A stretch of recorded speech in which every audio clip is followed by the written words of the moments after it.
कंधाकोट में बड़ा और छोटा गोश्त नायाब हो गया। मुर्गी का गोश्त भी 600 फी किलो तक पहुंच गया। लोग गोश्त खाने से महरूम हो गए।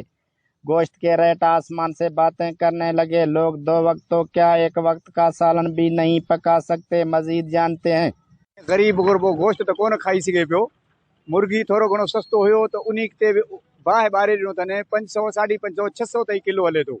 ऐं मार्केट कमेटी वारनि जो मंथली मुक़ररु आहे जेको मंथली वठंदा आहिनि। रोज़मर्रा जे हिसाब सां उन्हनि जो आहे। को बि पुछा करण इंतज़ामिया को बि पुछा करण वारो कोन्हे। ऐं चवनि था त डिप्टी कमिश्नर मुनवर अली मिठियाणी बि मुलविस आहे इन में। ऐं मार्केट कमेटी वारा चवनि था त असांखे मंथली ॾियणो पवंदो आहे मथे ऑफिसरनि खे। हाणे ख़बर न आहे त डिप्टी कमिश्नर खे ॾियनि था या ॿियनि खे ॾियनि था। असां वटि वॾो ज़ुल्म आहे कंदकोट शहर में। मां एतिरो ई चवंदुसि महिरबानी करे वस वारनि खे वज़ीर आला खे रिक्वेस्ट कंदुसि त उहे इन इंतिज़ामिया जे ख़िलाफ़ कोई एक्शन खणनि ऐं मार्केट कमेटी वारनि जे ख़िलाफ़ एक्शन खणनि। मार्केट कमेटी वारा वॾा ज़ुल्म करनि था कंदकोट में।